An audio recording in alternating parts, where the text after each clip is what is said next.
समझ गई कि जो निराकार परब्रह्म परमात्मा आज इस मृत लोक में साकार रूप में आने वाला है। अब मैया पार्वती ने कहा कि देखो प्रभु, मैं कितनी बड़भागिन हूं जो आपने राम का चरित्र अवतार का रहस्य जो हमें आपने बताया है, पूर्व जन्म में जो हमें वो नहीं मिला, आज इस जन्म में मुझे प्राप्त हो रहा है। तो ऐसा करें, भूत हवन भोले बाबा। मैया पार्वती ने कहा अब दया निधान विनय है, अब दया निधान विनय की है, तो और दया करिए। अथ से इत तक श्री राम चरितो श्री राम कथा वर्णन करिए। मैया पार्वती ने कहा कि देखो मैं कितनी बड़भागिन हूं, तो ऐसा करो अंत से इत तक यानी शुरू से लेकर के अंत तक जो कि राम का जो चरित्र है हमें आप उसका श्रवण कराएं। शंकर बोले, शंकर जी ने कहा देवी जी यदि आप प्रेम से सुन रही हो तो मैं प्रेम से सुना भी रहा हूं। तो मेरे परब्रह्म परमात्मा भूत वामन भोले बाबा परब्रह्म परमात्मा की कथा को सुनाने लगे और मैया सुनने लगे। तो इधर भूत वामन भोले बाबा श्री राम का चरित्र मैया पार्वती को सुनाएंगे और इधर हम आप जो भी टूटी फूटी बाणी में राम का चरित्र समयानुसार और आप लोगों को श्रवण कराएंगे। तो देखो भोले बाबा सुना रहे हैं।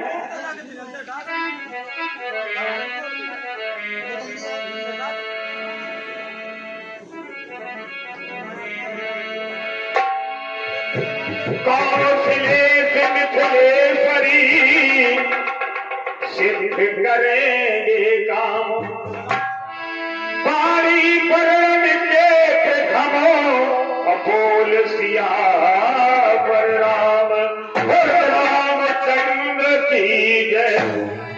सरयू तट विख्यात है पावन अवध प्रदेश, फेन पाल दशरथ जहां रघ कुल कमल दिनेशो। अयोध्या सरयू नदी के किनारे पर है, जहां के राजा महाराजा दशरथ है, अयोध्या नाम है। और अयोध्या कैसे आमाने नहीं युद्ध।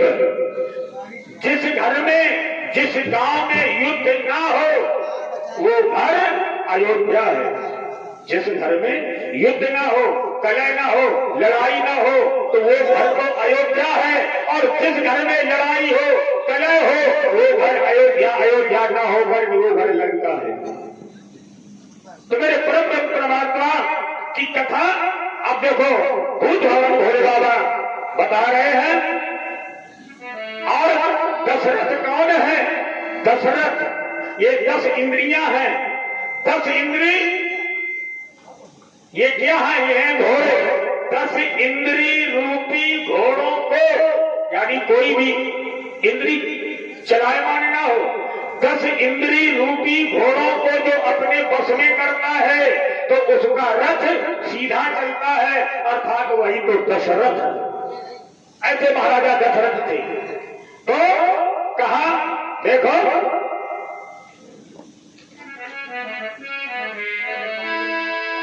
महाराजा दशरथ चारों वर्णों की रक्षा करते थे। 4 वर्ण थे, ब्राह्मण क्षत्रिय वैश्य शूद्र, चारों वर्णों की रक्षा करते थे। चारों वर्ण अपने अपने धर्म में लगे हुए थे, किसी भी प्रकार की कोई कमी नहीं थी। तो महाराजा दशरथ बड़े प्रसन्न होते हैं और कहते हैं कि भगवान आपने मुझे बहुत कुछ दे दिया है, कुछ लेकर के नहीं आए थे, आपने बहुत कुछ दिया। महाराजा दशरथ कहते प्रभु मुझे तुमने दाता बहुत कुछ दिया है, मुझे तुमने दाता बहुत कुछ दिया है और तेरा शुक्रिया है, तेरा शुक्रिया है, तेरा शुक्रिया है, तेरा शुक्रिया है।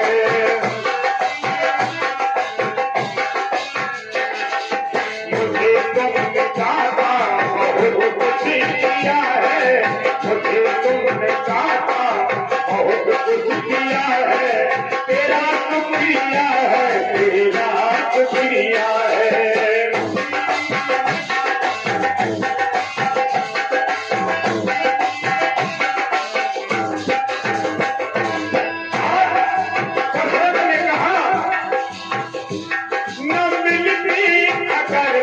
होली बात तेरी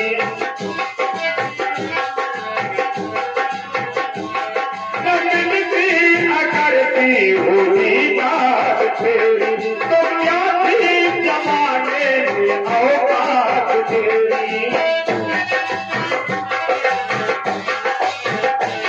तो क्या थी जमाने में औकात तेरी। और मेरा ही लिया है और खाया पिया है, तेरा शुक्रिया है, तेरा शुक्रिया है, तेरा शुक्रिया है, तेरा शुक्रिया है। मुझे तुमने दाता बहुत कुछ दिया है, मुझे तुमने दाता बहुत कुछ दिया है, तेरा शुक्रिया है, तेरा शुक्रिया है।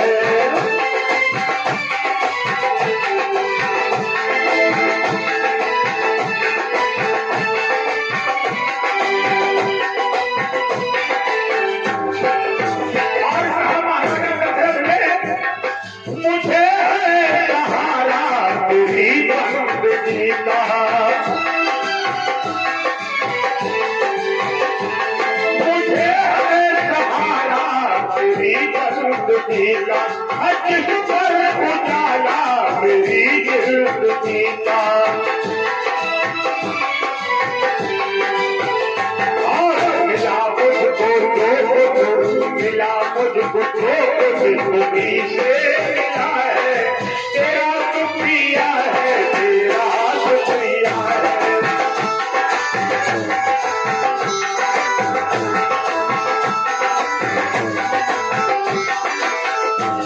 मुझे तुमने दाता बहुत कुछ दिया है, मुझे तुमने दाता बहुत कुछ दिया है, तेरा शुक्रिया है, तेरा शुक्रिया है।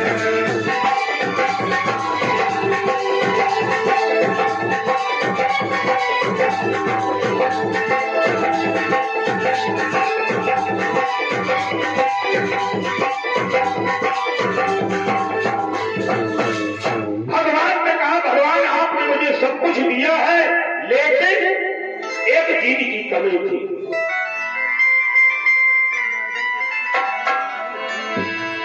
कि पद बिन सोनी मानो और पुत्र बिन है घर सूना, तो मुक्ति के मार्ग तो बिन है दुख दूना।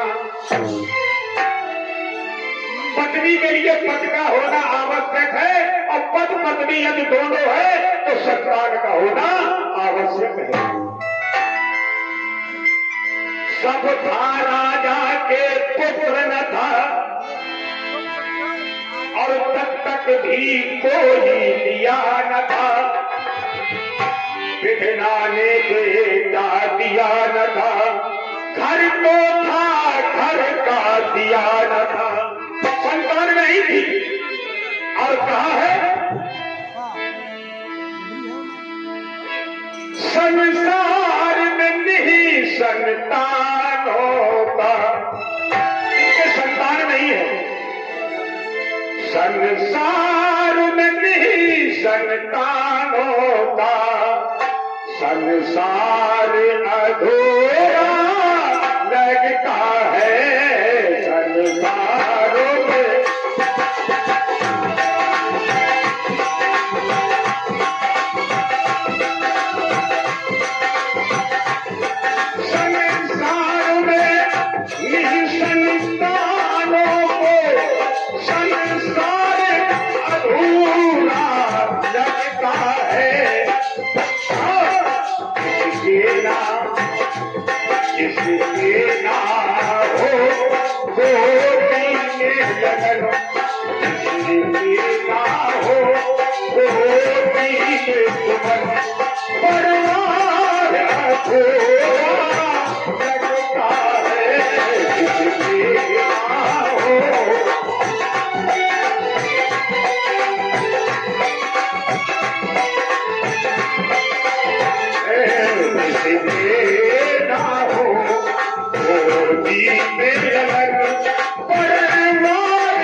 संतान नहीं है तो बेचारे बड़े पश्चाताप। देखो एक बात और सुनो, जिनके संतान नहीं है देखो कथा भी सुनो और कुछ अपने हित की बात भी सुनते हो।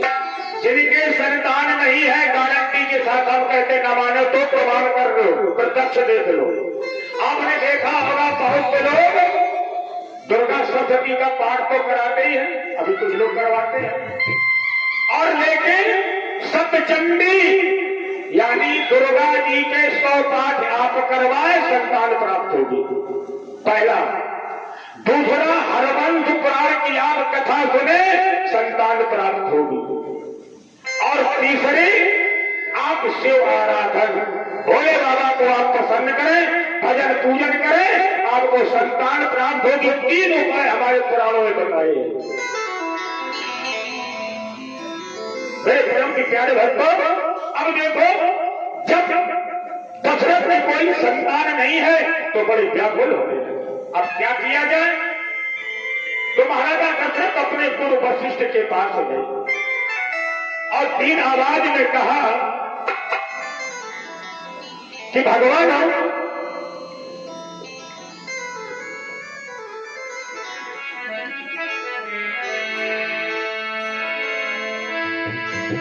कि एक बारो भूपत मन माही और भाग्यलान मोरे सुत नाही।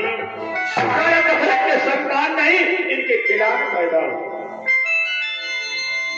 रामायण के प्रवचन करता इस चौपाई पर 1-1 घंटे तक बोलते। चलो 2-4 हम भी बताते। देखो महाराजा दशरथ को खिलाने कब हुई? जिस समय देवासुर का संग्राम हुआ, आकाश मार्ग से रथ आ रहा था, कई साथ में थी और महाराजा दशरथ मूर्छित थे। आकाश मार्ग से आ रहे थे और वो रथ जो था पृथ्वी पर यानी पृथ्वी लोक में आ रहा था, तब तक एक खगराज पक्षी आया, उसने अपने पंखों का सहारा दिया और रथ को पृथ्वी लोक पे उतारा। मूर्छा जगी महाराजा दशरथ के, तो रानी से कहा, रानी अपना रथ तो आकाश मार्ग से था और ये तो पृथ्वी लोक है। तो रानी ने कहा, राजन सामने पक्षी बैठा था खगराज का, यदि ये पक्षी ना होता तो हमारी औलाद की जान बिल्कुल समाप्त हो जाती। राजा ने पक्षी की ओर देखा और पक्षी से कहा कि हम तुम पर बड़े प्रसन्न हैं, वरदान मांग लो। पक्षी ने कहा, राजन जो मैं मांगूंगा क्या मुझे मिलेगा? राजा ने कहा, अवश्य मिलेगा। रघुकुल रीत सदा चली आई, प्राण जाए पर बचा न जाए। हमारे कुल की ये परंपरा है। मांगो, क्या मांगना चाहते हो? पक्षी ने कहा, सोच लो राजन। भाई मांगो। पक्षी ने कहा, राजन यदि हमें आप देना चाहते हो तो हमें अपना ज्येष्ठ पुत्र यानी बड़ा लड़का हमें आप दे दे और बड़े लड़के के द्वारा हमारी अंत्येष्टि किया करवाने से हमारी जीवन लीला समाप्त हो जाए। ये वरदान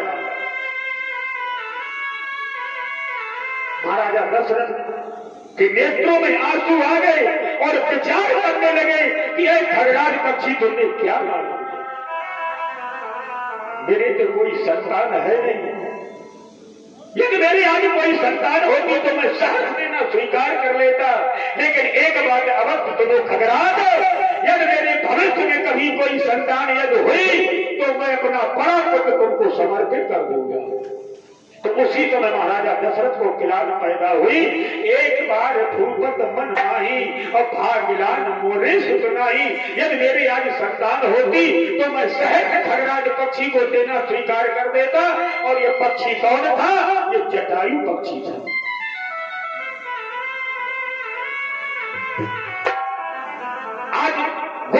वशिष्ठ के पास है और कहने लगे गुरुदेव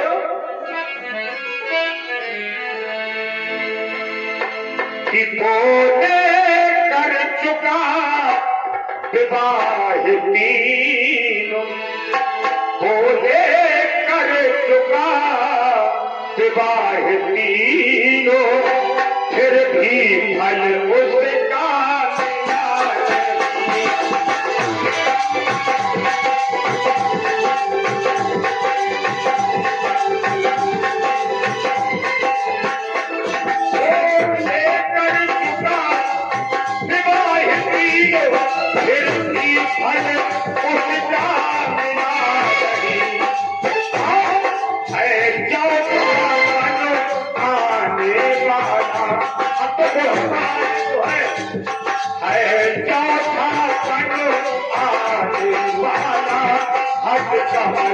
अभी तक खिला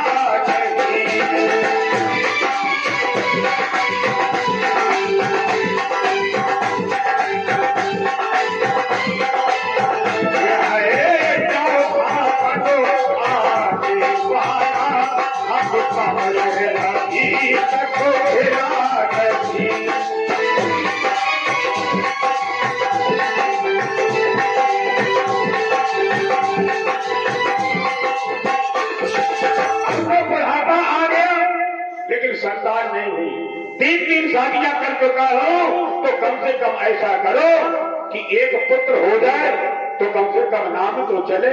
तो गुरु वशिष्ठ ने कहा एक बात सुनो, आप सतपुत्र चाहते हो और शायद कुपुत्र हो गया, तब क्या करोगे? इसलिए संतान की चिंता मत करो। तो गुरु वशिष्ठ ने कहा कि देखो दशरथ, आप संतान के प्रति चिंता करते, चिंता करना है नहीं चतुरों का काम। जो चतुर लोग होते चिंता नहीं करते, आप संतान के प्रति चिंता करते हो और चिंता जीते जी खा जाती है। और ये होती है चिता, ये तो चिता तो केवल मुर्दे को ही जला देती है, लेकिन चिंता जीते जी समाप्त करती है। कुछ करो गुरु जी, उदास हो गए। जब उदास हो गए तो गुरु वशिष्ठ ने कहा अच्छा, एक नहीं, 2 नहीं, 3 नहीं, तुम्हारे 4 पुत्र हो गए, वरदान दे दिया। और जाओ भगवान विष्णु का ध्यान करो, हरवंश पुराण की कथा श्रवण करो और 4 पुत्र हो गए। करना क्या है? तुम्हें पुत्रेष्टि यज्ञ कराना पड़ेगा। बोले अच्छा, तो पुत्रेष्टि यज्ञ किसके द्वारा हो?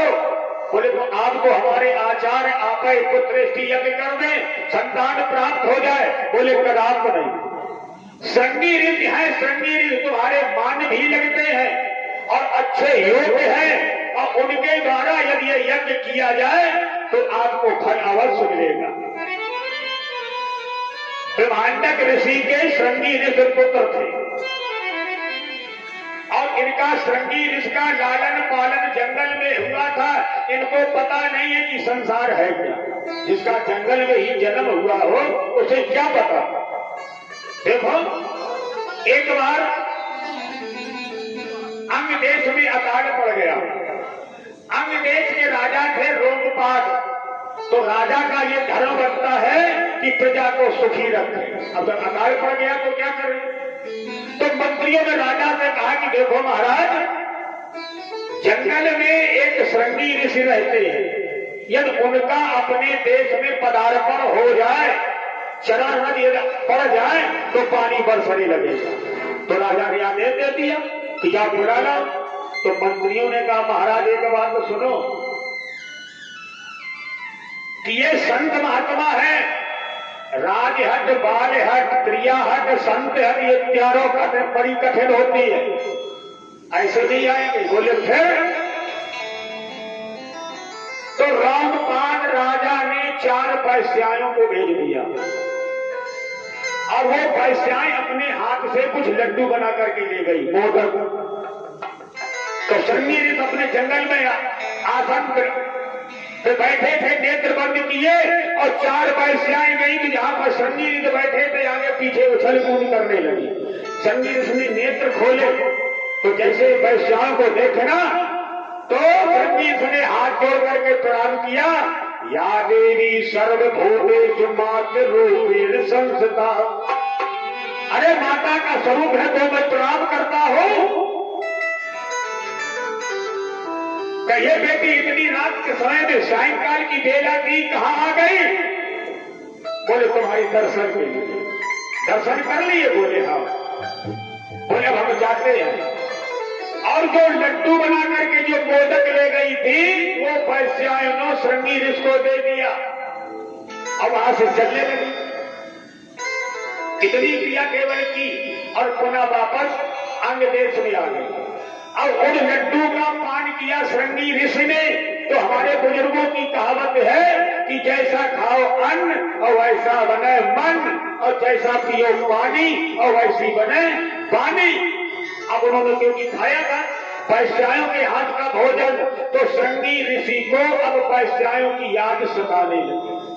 चल दिए वहां से। तो एक बात बताओ, ऐसा कौन सा नर है, ऐसा कौन सा पुरुष है जो स्त्री के वशीभूत न हुआ? श्रृंगी ऋषि आए और जैसे अंग देश में पदार्पण किया, घनघोर वर्षा हुई। लोकपाल राजा ने अपनी पुत्री का विवाह शांता का श्रृंगी ऋषि के साथ में कर दिया। तो इन्हीं श्रृंगी ऋषि के द्वारा महाराजा दशरथ का यज्ञ संपन्न हुआ।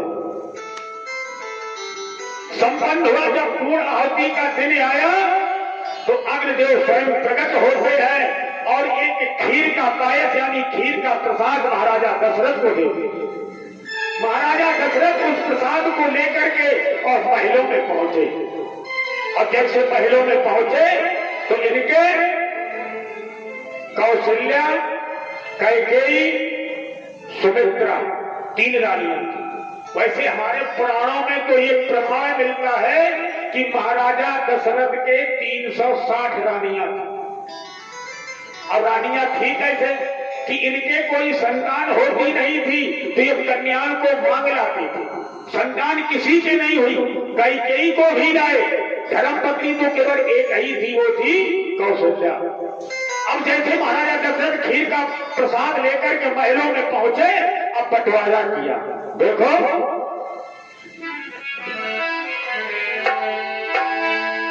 पटरानी को जाते, पटरानी कौशल्या को जाते ही आधा भाग दिया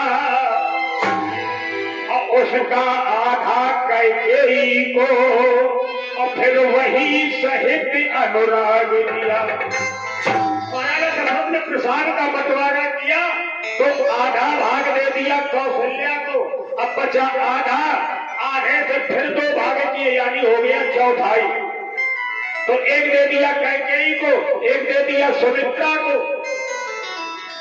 कैकेयी के मन में एक विकार आ गया। कैकेयी विचार करती है कि महाराजा दशरथ की हम भी तो रानी है, तो आधा दे दिया कौशल्या को। अरे बंटवारा करना था तो बराबर बराबर करता। तो इसके मन में एक विकार आ गया, अरे हम भी तो रानी है, कोई बाजार से खरीद करके नहीं लाए। तो कैकेयी ने उस प्रसाद को ले तो लिया, लेकिन उस प्रसाद को फेंक दिया। फेंक दिया। अब फेंकने के बाद अब उदास होकर के बैठ गई। फिर इसे पश्चाताप हुआ कि कम से कम जितना प्रसाद हमें मिल गया था उसी से मैं संतोष कर लेती।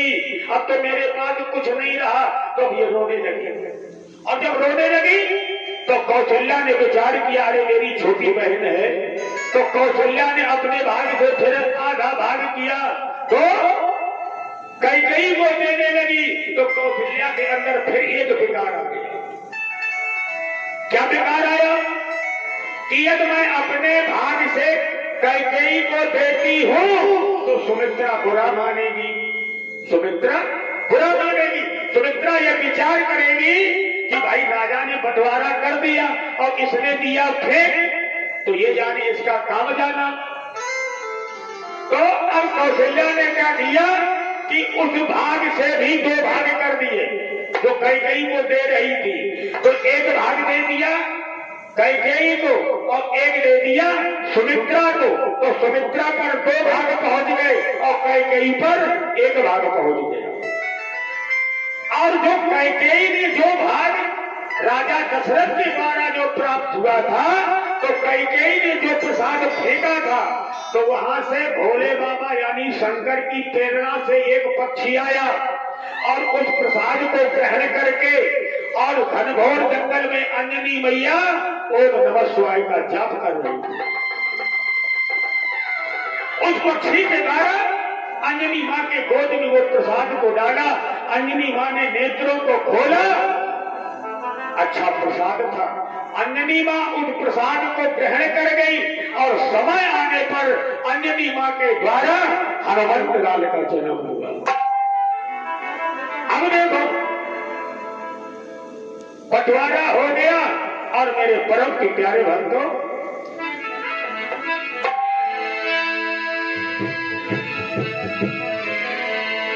धीरे धीरे समय व्यतीत हुआ और समय जब पूरा हुआ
कि शुक्ल पक्ष था, चैत्र का महीना जिसे मधुमास कहते हैं।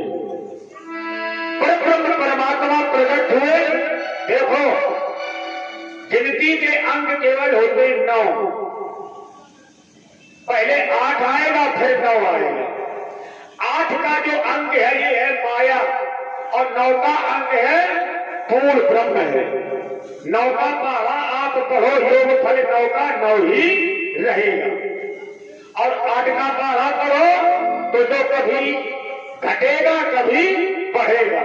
तो भगवान ने अष्टमी तिथि ना चुन करके 9वीं तिथि को चुना है और परब्रह्म परमात्मा ना घटता है ना बढ़ता है और माया घटती है कभी बढ़ती है, ये कभी स्थायी नहीं होती है। और जो माया पति है तो क्या वो माया को चुनेंगे, अष्टमी तिथि को चुनेंगे? नहीं, वो तो स्वयं माया के पति है। तो आज मेरे परम के प्यारे भक्तों,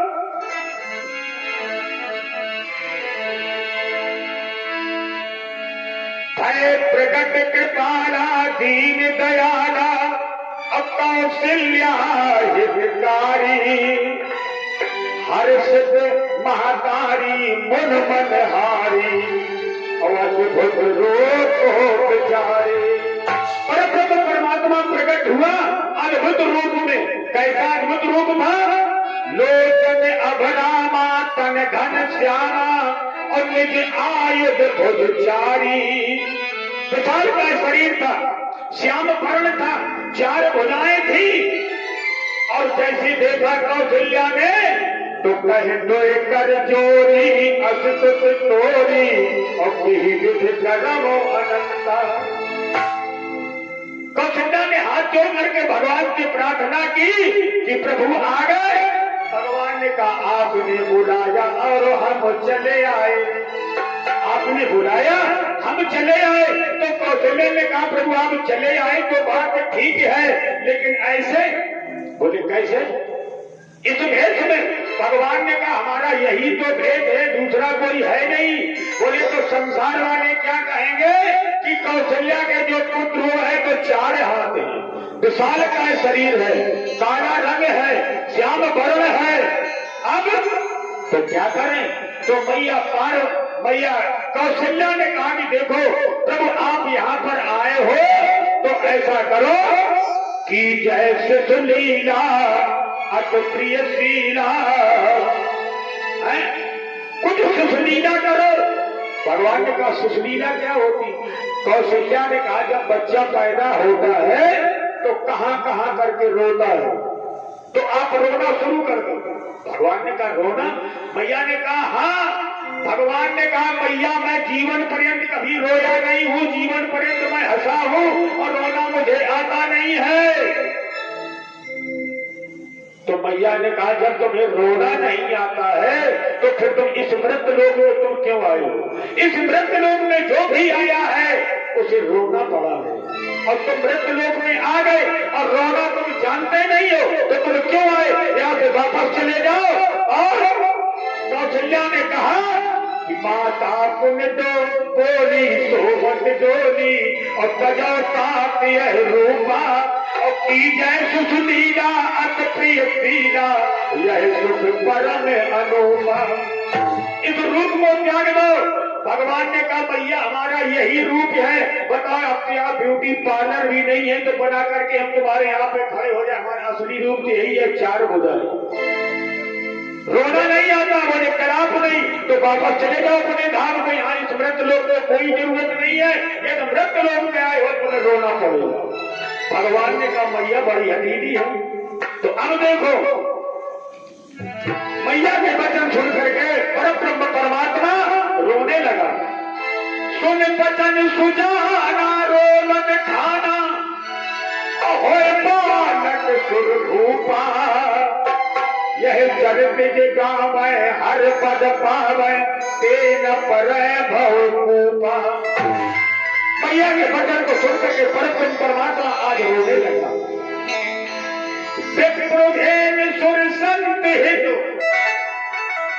आज निराकार परब्रह्म परमात्मा इस मृत लोक में साकार रूप में आ गया कि विप्रोधेन सुर संत हितु और मीन मनुष्य अवतार और निज इच्छा निर्मित तनो और माया गुण गोपार।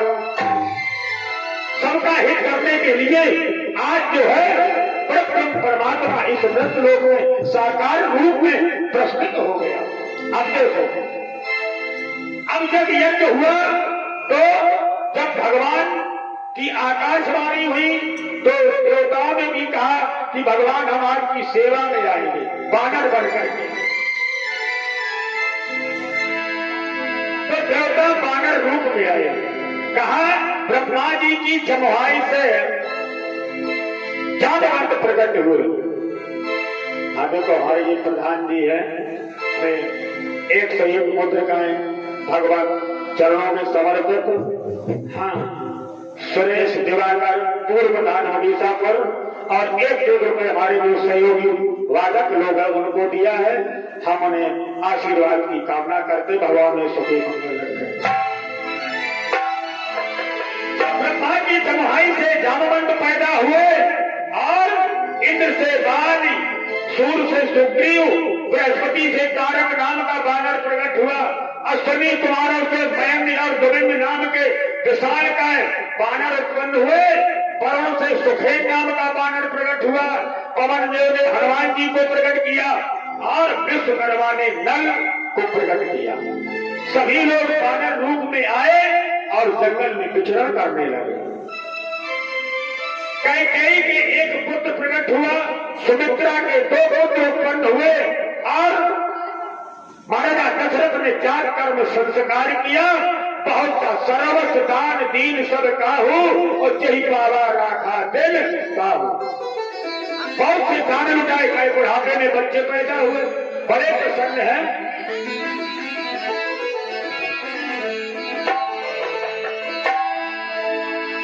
गुरु वशिष्ठ को बुलाया गया, नामकरण संस्कार हुआ तो नामकरण रखा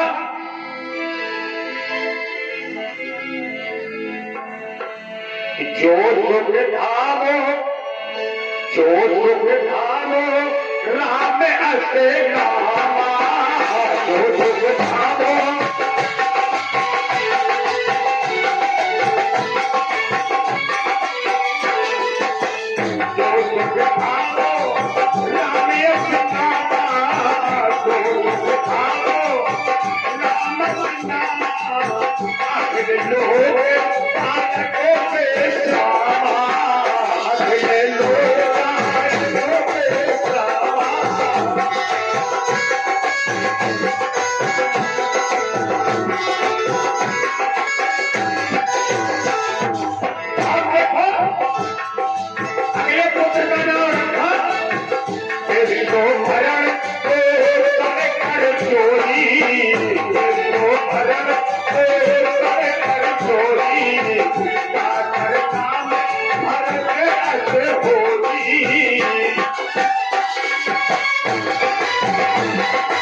संस्कार हुआ, राम लक्ष्मण भरत शत्रुघ्न नामकरण संस्कार हो गया।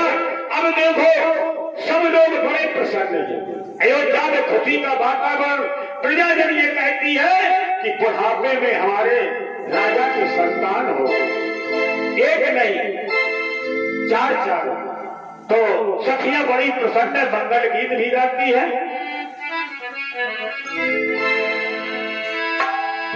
कि अवध भय ना हो, कि अवध भय ना हो, और अवध भय ललना और झूले पलना, अवध भय ललना झूले पलना।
संस्कार हुआ।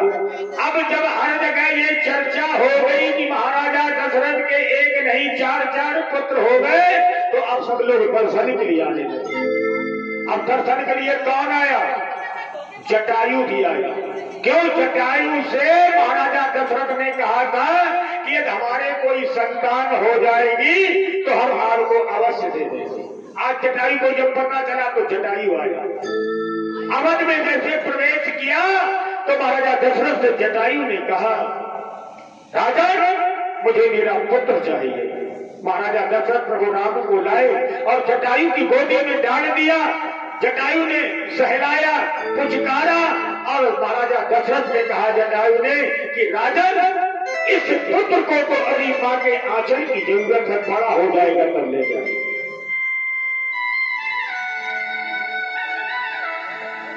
और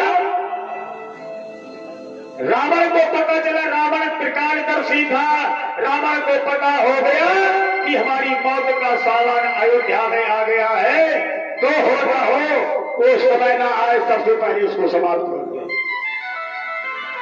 तो रावण ने मेघनाथ को साथ लिया और रावण और मेघनाथ ने संत का भेष धारण किया। बहुत से संत महात्मा रहे थे राम के दर्शन के लिए। संत भेष में रावण और मेघनाथ आया, अयोध्यापुरी में प्रवेश किया और महलों में पहुंचा। जैसे कौशल्या ने देखा तो भेष की पूजा हर कोई करता है, भले वो 302 का मुजरिम कहे ना हो, ये सीताराम ही डाले है तो सीताराम तो कर दे। पीले कपड़ा पर, पीले वस्त्रों में था। कौशल्या ने सीताराम की कहा। अब रावण ने कहा, बेटी तुम्हारा पुत्र है, मैं दर्शन करना चाहती हूँ, कहाँ पर ले जा? कौशल्या ने कहा, सामने चले जाओ, सच कक्ष में ले जा। मेघनाथ और रावण गए तो रावण को रहा गेट के बाहर और मेघनाथ को कर दिया अंदर। और मेघनाथ से कहा कि पुत्र जाते ही जाते राम का काम तमाम कर देना। जो अब मेघनाथ अंदर चला गया, रावण बाहर खड़ा है। इधर कौशल्या ने सोचा कि संत महात्मा गए हैं, दर्शन करके आते होंगे, तब तक हम नाश्ता पानी की व्यवस्था कर लेंगे। अब मेघनाथ जाते जाते गए, अपने हाथों को बढ़ाया, चाहता है कि राम की मैं जीवन लीला समाप्त कर दूं गला दबा करके। तो आजाद भुजाएं प्रभु मर्यादा सोचो राम की भुजाओं को बढ़ाया और मेघनाथ को मुट्ठी के अंदर बंद कर दिया। अब जब बंद कर लिया, अब वो छटपटा रहा मेघनाथ। इधर बहुत जब देर हो गई, रावण आगे पीछे घूम रहा है, विचार करता कि मेरा पुत्र भी वापस नहीं आया। तो अंदर गया, अंदर देखा मेरा पुत्र तो है नहीं, लेकिन त्रिकालदर्शी था, जानता था, अरे मेरा पुत्र तो राम की मुट्ठी में बंद है। अब रावण मुट्ठी को खोलने लगा, बहुत प्रयास किया, कहा वो दुष्ट अत्याचारी पापाचारी रावण, और कहा प्रभु राम की मुट्ठी क्या कोई खोल पाएगा? नहीं खोल पाएगा। बहुत प्रयास किया। अब कौशल्या ने सोचा कि दो संत महात्मा आए थे, अभी वापस नहीं आए, तो कौशल्या भी आ गई। अंदर देखा तो रावण भगवान प्रभु राम की मुट्ठी को खोल रहा था, मुट्ठी नहीं खोली। कौशल्या का, अरे संत महात्मा ये क्या कर रहे हो? अरे बेटी मैं ये कर रहा हूँ कि इस बालक के मुट्ठी में जो कुछ है मुझे यदि ये मिल जाए तो, और इसके बाद इसको हम आशीर्वाद दे दें, हम अपने वतन को चले जाएंगे। अब ये तेरा पुत्र दे नहीं रहा है। मां कौशल्या भी मुट्ठी को खोलने लगी, मुट्ठी नहीं खोली। चर्चा हो गई, महाराजा दशरथ आए, महाराजा दशरथ ही मुट्ठी को खोल गए, सफलता नहीं मिली। अंत में महाराजा दशरथ ने कहा कि ऐ राम, तुम्हें मेरी सौगंध है, तेरी मुट्ठी में जो कुछ भी है इन रावण को दे दे। दो संत देश में था ना, तो कहा इन संत महात्माओं को दे दो। तो जैसे महाराजा दशरथ ने अपनी सौगंध दी, प्रभु राम ने मुट्ठी को खोला और रावण अपने पुत्र को लेकर के वहां तुरंत नादो प्यारा हो गया। तो मेरे परम के प्यारे भक्तों, समय आने पर जब लखनलाल को शक्ति लगी थी तो वही पर प्रभु राम कह रहे थे कि जो मैं जनत्यो बंद बिछोऊ और पिता वचन मनत्यो नहीं, ओहो यही मेघनाथ था जो मगरमच्छ के रूप में था। और एक और है, इसे महाराजा दशरथ के पैर भी पकड़े थे, अंदर खींचे ला जा रहा था, तो महाराजा दशरथ के कहने पर प्रभु राम ने छोड़ दिया था। तो राम कहते हैं कि यदि मैं जानता तो मैं अपने पिता के वचनों को नहीं मानता, कसम को तोड़ देता और उसी मुट्ठी में मैं मेघनाथ की जीवन लीला समाप्त कर देता। तो आज कम से कम भाई लक्ष्मण को शक्ति तो नहीं लगती। जो मैं जंतु बंद बिछोहू, पिता वचन मन क्यों नहीं हो। तो आज जो है मेघनाथ और रावण भी दर्शन करने के लिए आया, सूर्य भी आए, चंद्रमा भी आया। देखो सूर्य भी आया, शाम का समय है। रथ समेत रब था क्यों और निशा कवन विद होए। अब दिन छुटने को है, सूर्य भगवान अपना रथ रोके हैं और रात आने वाली है और चंद्रमा रात को ही दिखाई देती है। चंद्रमा दुखी है, भगवान ने कहा दुखी मत। आज सूर्य भगवान दर्शन कर रहे हैं, तुम दुखी हो रही हो। आने वाले समय में द्वापर युग में ठीक रात को 12 बजे कृष्ण के रूप में हम आएंगे, तब तो अपना जीवन के दर्शन करना। उस समय सूर्य दुखी होगा। वरदान दे दिया मेरे परम प्यारे भक्तों।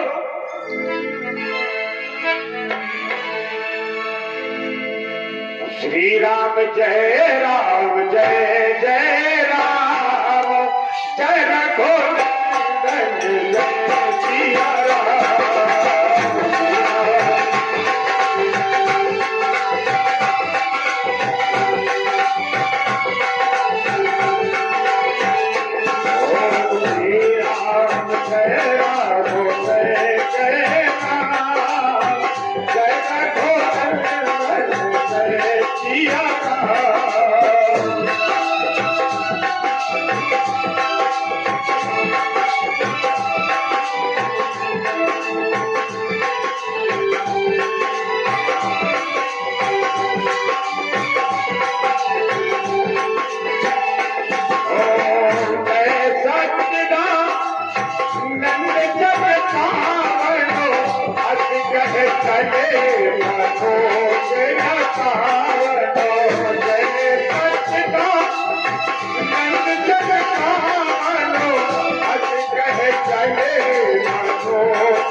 तो ये आश्रम में गए पढ़ने के लिए। कैसे? इसीलिए इन्हें मर्यादा पुरुषोत्तम राम कहा है। क्या कि गुरु यह पढ़नो और गए रघुराई और अल्पकाल विद्या सब पाई। उन्होंने मर्यादा का उल्लंघन नहीं किया। गुरु यह पढ़नो गए रघुराई और अल्पकाल विद्या सब पाई। थोड़े समय में सब विद्याओं को ग्रहण कर लिया। एक बात बताओ, जो पढ़ाता है जो सब जग को, उसे क्या मैं पढ़ाऊंगा? खिलाता है जो सब जग को, उसे क्या मैं खिलाऊंगा?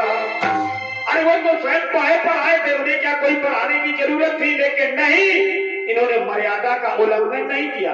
विद्यालय में गए और होशियार थे। थोड़े समय में सब विद्याओं को ग्रहण कर लिया और धीरे धीरे मेरे परम के प्यारे भक्तों महाराजा दशरथ के आंगन में बड़े हो गए। राम लक्ष्मण भरत शत्रुघ्न चारों राजकुमार। और इनका एक नियम है, हर प्रात काल उठ के रघुनाथा जय जय जय सिया राम। और प्रात काल उठ के रघुनाथा जय जय जय सिया राम।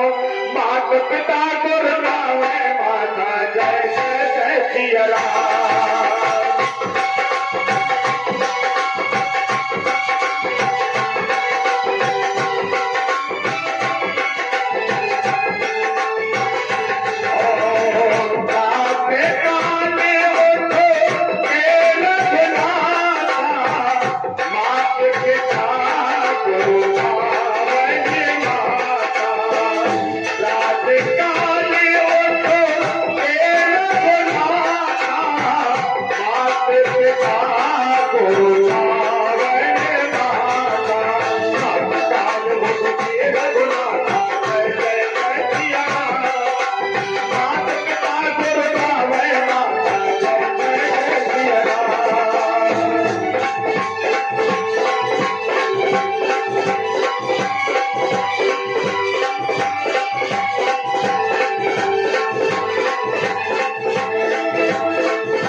रघुनाथा, मात पिता गुरु वही माता।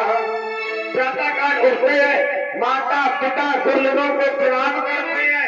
प्रणाम करने के बाद आयुष मांग और करह पुण्य काया। इसके बाद आज्ञा मांगते हैं कि हे पिताजी, आज हमें काम क्या करना है। ये त्रेता के राम और कलयुग के राम कि प्रातः काल उठ गए रघुनाथा और मात पिता कह मार लाता। ये कलयुग के राम और त्रेता के राम माता पिता गुरुजनों को प्रणाम करते हैं। और प्रातः काल उठ गए रघुनाथा, मात पिता कह मार लाता। और कैसे सुबह हुई और जब किसी ने पूछ दिया कि काय भाई तुम्हारे राजू कहाँ चले गए, बोले पता नहीं, सवेरे उठ के चले गए, उनको पता ही नहीं है कहाँ चले गए। तो आज ये कलयुग के राम ऐसे नहीं, घर वालों को पता नहीं, लेकिन मर्यादा पुरुषोत्तम राम आज्ञा मांगते हैं मुझे काम दो। तो राम में 8 प्रकार की भक्ति थी। एक मातृभक्ति, पितृभक्ति, बंधु भक्ति, पत्नी भक्ति, प्रजा भक्ति, देश भक्ति है और ब्राह्मण भक्ति।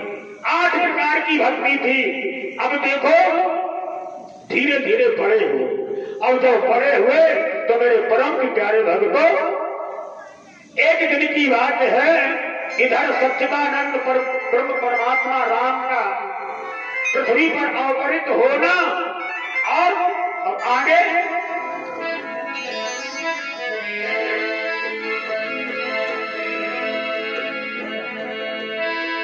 अब आगे जैसा हुआ और सुनिए वही चरित्र। और दशरथ के दरबार में आए विश्वामित्र।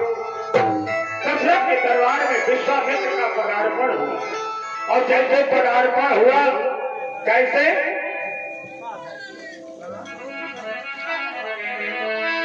कि मुने आगमन सुनी जब राजा मिलन गयो ले विप्रो समाजा।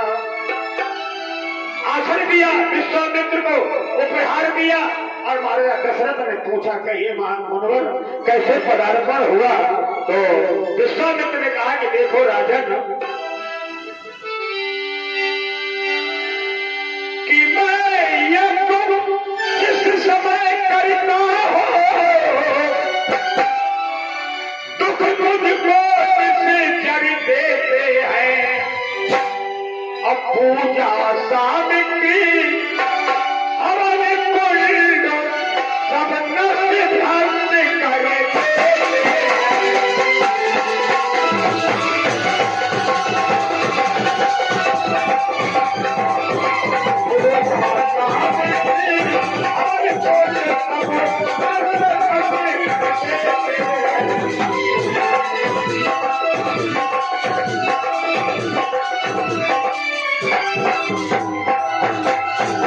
देखो राजन, मैं यज्ञ करता हूँ, राक्षस लोग आ जाते हैं, यज्ञ में बाधा डालते हैं, नष्ट भ्रष्ट कर देते हैं। तो राजा दशरथ ने कहा मुनिवर आपका यज्ञ, आपकी व्यवस्था मैं क्या कर सकता हूँ। तो विश्वामित्र ने कहा कि सुनो राजन,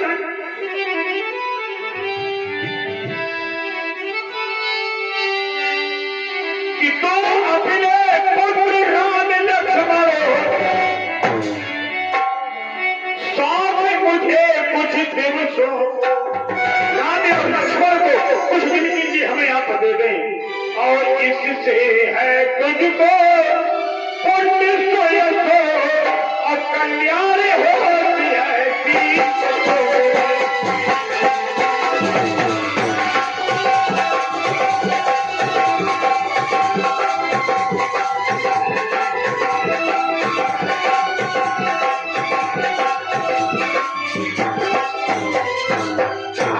विश्वामित्र की अनुज समेत देव रघुनाथ।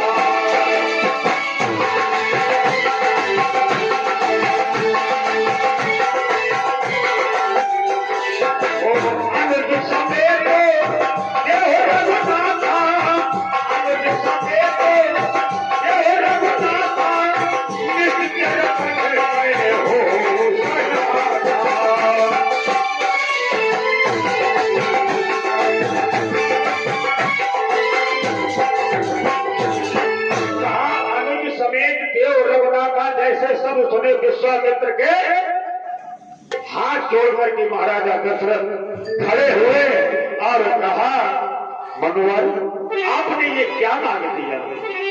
सुनो,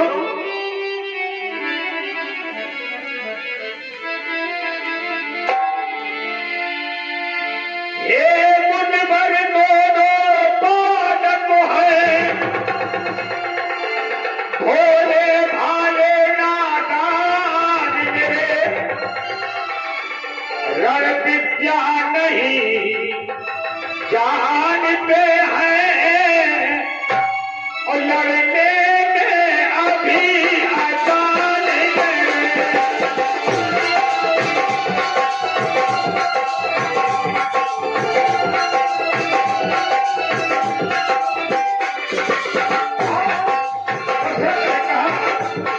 आप युद्ध की बात करते हो तो युद्ध नहीं जानते।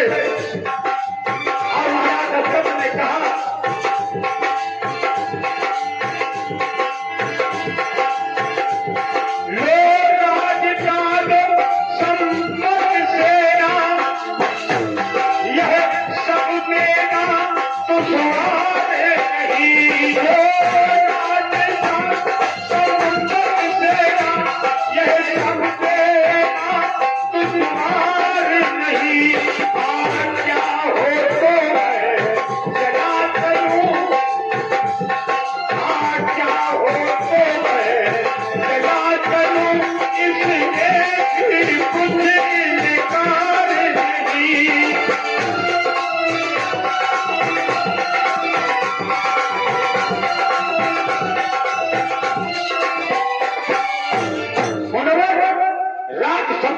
कुछ भी ले लो, मैं कर सकता हूं, लेकिन मेरे पुत्रों को मत मारो। बहुत कहा, बुढ़ापे के पुत्र हैं। अब विश्वामित्र को क्रोध आया कि डाल डूल अच्छी नहीं और इसे अवसर करना तो ये बुढ़ापा क्यों करते हो? बुढ़ापे के हैं, प्यारों से प्यारे हैं, तो डाल डूल अच्छी नहीं, इस अवसर करना दो और या तो साथ जवाब दे और या कर मेरे साथ सूमी से ज्यादा भलो तोड़ पहले जवाब। ये क्यों कहते? फिर कहा, देखो अब इनको क्रोध हो गया। देखो, मांगने वाला मांग रहा है, देने वाला दे नहीं रहा है। कोई चीज जब मांगने के लिए जाओ, या तो पुत्र बन के मांगो तो मिल जाएगी, या तो पिता बन के मांगो तो मिलेगी नहीं मिलेगी। अब भाव अलग से दिखाओ। तो आज विश्वामित्र को भी क्रोध आया, कहने लगे, सुनो राजन,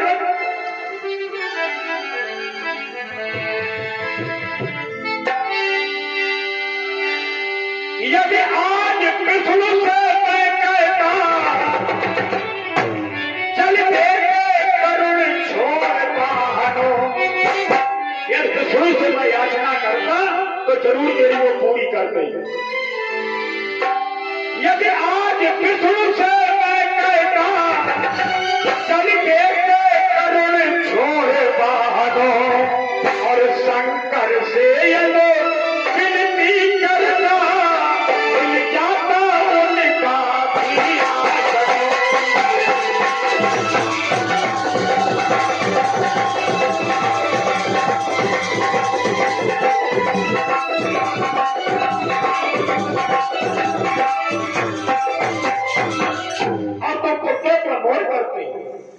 अंत में महाराजा दशरथ ने कहा कि मुझ पर मेरे प्राण, कि मुझ पर मेरे प्राण और प्यारे न मानो,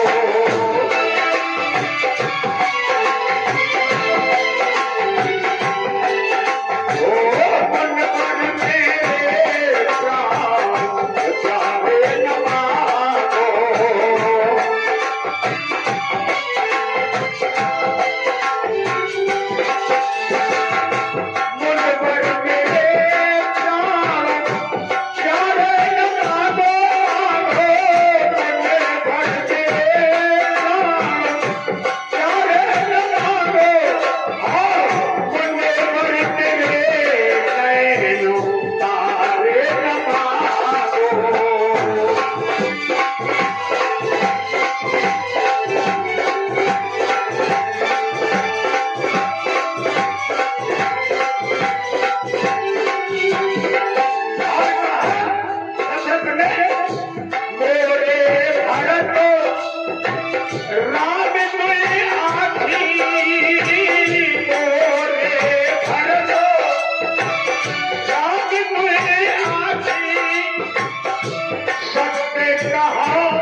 विश्वामित्र ने कहा अच्छा राम और भरत ये तुम्हारे दोनों नेत्र है तो ऐसा करो कि एक नेत्र तुम अपने पास रख लो और एक नेत्र हमें दे दो, तो दोनों का काम चल जाएगा। चाहे राम को दे दो और चाहे भरत को दे दो, तो एक नेत्र से तुम काम चलाओ, एक नेत्र से हम काम चलाओ।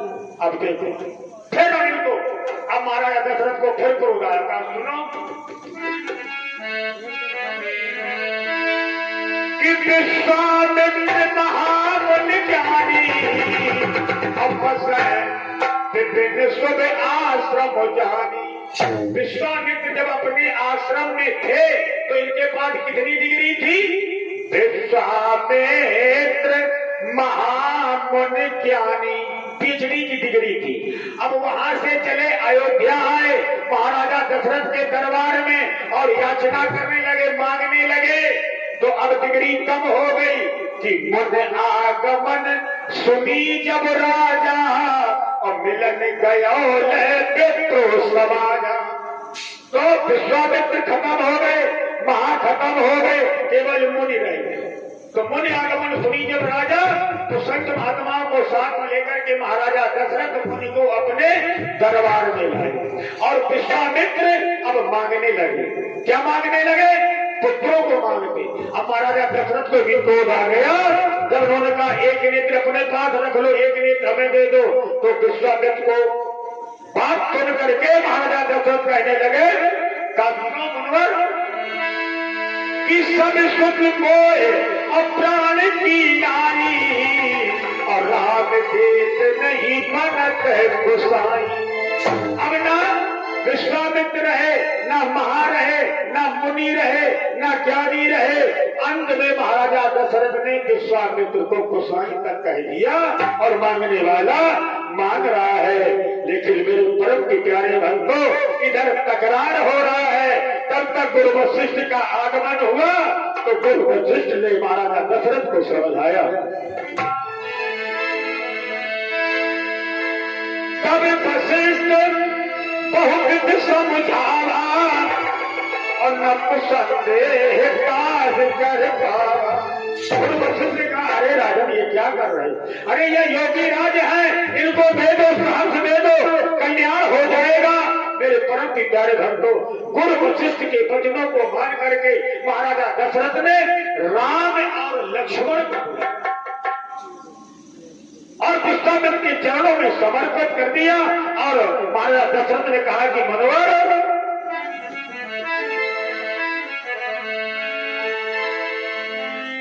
लो हाथ में इनका हाथ ना धो, यह दोनों भोले भाले हैं। यह फिक्रा याद रहे मुनवर मैंने नाजों से पाले हैं। बुढ़ापे मैंने पाई खोल करके इनको बड़ा किया है, बुढ़ापे के सहारे थे, मैं आपको समर्पित कर रहा हूं। राम लक्ष्मण से कहा देखो पुत्र आज्ञा पालन कीजियो, रखना यह मर्यादा। इनकी आज्ञा का पालन करना, किसी प्रकार का कोई यदि कष्ट भी हो जाए उसे सहन करना। और आज से यही तुम्हारे पिता है, यही तुम्हारे माँ है, यही सब कुछ है। अब जब विश्वामित्र को राम और लक्ष्मण जब प्राप्त हो गए तो विश्वामित्र ने कहा राम चलो। तो राम ने कहा मनोहर जब मेरे पिता ने तुमको सौंप ही दिया है तो आप जैसा कहोगे वैसा मुझे करना पड़ेगा। और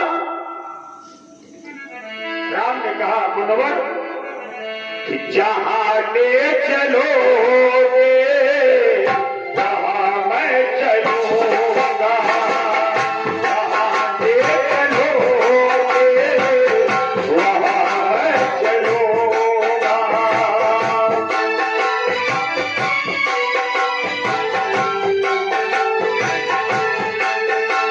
और वहां ले चलोगे वहां मैं चलूंगा।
परम के प्यारे भक्तों, राम और लक्ष्मण को लेकर के विश्वामित्र चले, आगे आगे विश्वामित्र, पीछे राम और लक्ष्मण। विश्व सा यश सा विश्वामित्रा। कहते हैं जो विश्व का मित्र है वही तो विश्वामित्र है, जो जगत का मित्र है वही तो विश्वामित्र है, और जो जगत का मित्र होता है उसके पीछे पीछे परब्रह्म परमात्मा चलता है। तो मेरे परम के प्यारे भक्तों, कम से कम आप जगत के मित्र बन सको या ना बन सको, तो कम से कम पड़ोसी के मित्र तो बन ही जाओ। आज विश्वामित्र आगे है और पीछे पीछे परब्रह्म परमात्मा है। आज मेरे परम के प्यारे भक्तों, विश्वा अपने आश्रम में पहुंचते हैं, मध्य मार्ग में न लीला करते हुए और ताड़का का उद्धार करते हैं और अपने आश्रम में पहुंचते हैं। यज्ञ प्रारंभ हुआ, राक्षस लोग आने लगे यज्ञ को ध्वंस करने के लिए, मर्यादा छोड़कर यज्ञ की रखवाली करते हैं। छड़ दे सुबह रजनीचर को अर्पण कर दिया अगन सर से, हमारी नीच को उड़ा दिया 100 योजन पार समंदर के।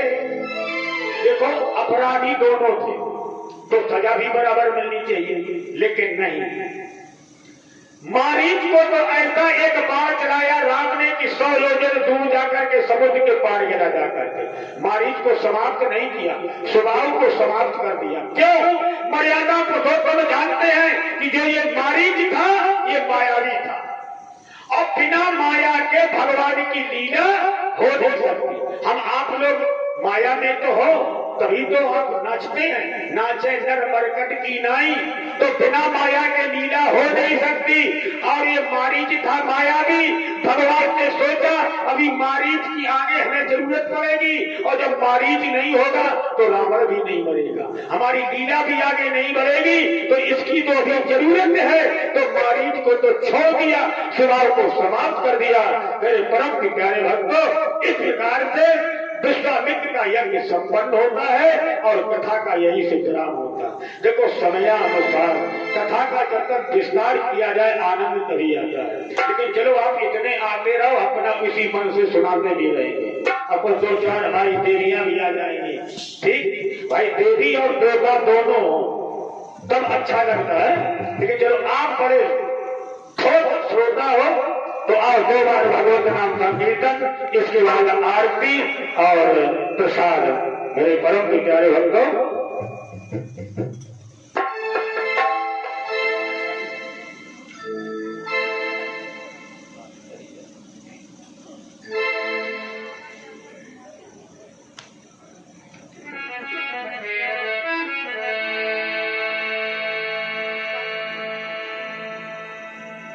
तन मन धन सब करे अर्पण, और प्रभु नाम का सुमिरन कर।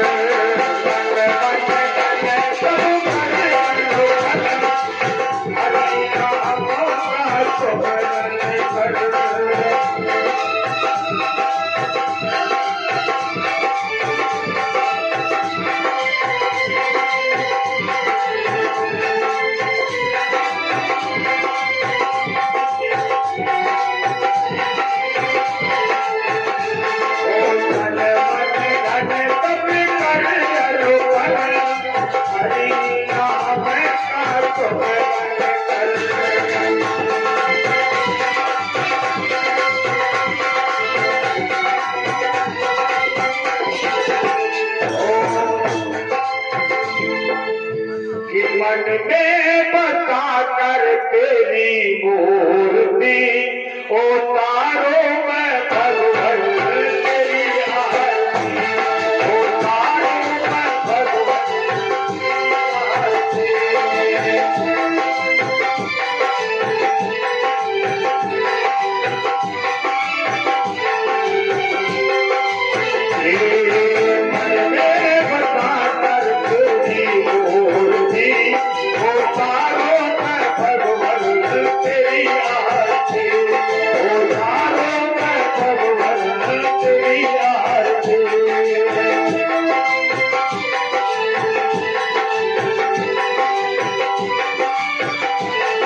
का नाश हो, प्राणियों में सद्भावना हो, विश्व का कल्याण हो, क्षेत्र का विकास हो, सनातन धर्म की जय हो। सर्वे भवन्तु सुखिनः, सर्वे सन्तु निरामयाः, सर्वे भद्राणि पश्यन्तु मा कश्चित् दुःखभाग् भवेत्। ओम शांति शांति शांति। हाँ, सभी भक्त आरती और प्रसाद लेकर के जाए। देखो रात